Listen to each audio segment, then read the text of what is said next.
सनील पांच्या माझ्या शाळेचे नाव आहे जिल्हा परिषद प्राथमिक शाळा जानोली इयत्ता 3री तुकडी क. माझ्या नाट्यचित्राचे नाव आहे वारे पाणीटंचाई. आई मी हातपाय धुते ग. काय म्हणालीस? आज रात्री पाणी येणार नाही, आज पाणी टंचाई आहे. अगं आई, या भरलेल्या पाण्यावर मला अजिबात वाटत नाही की आज पाणी टंचाई आहे म्हणून.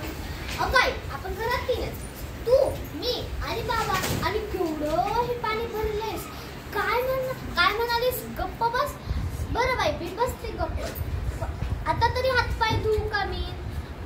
हो अगदी अर्धच पातेलं घेते. मला कळतंय ना की आज पाणी टंचाई आहे म्हणून.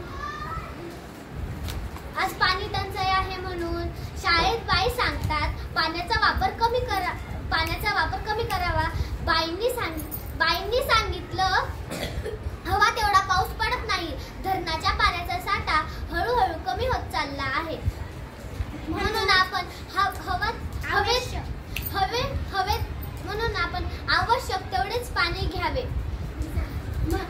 आणि आई, तू 3 माणसासाठी केवढं हे पाणी भरलेस. अगं ते पाणी का ओतून दिलंस? काय म्हणालीस? ते कालचं पाणी शिळं झाले. अगं आई, तूच तर परवा मला पेपरमध्ये वाचून दाखवलंस पाणी कधी शिळं होत नाही म्हणून. शिळं पाणी ओतून देण्याचा व पाणी भरण्याचा वेडेपणा नागरिकांनी करू नये. काय म्हणालीस? मला शहाणपणा शिकू नको. नाही काय, मी आपलं फक्त तुला सांगितलं. धन्यवाद.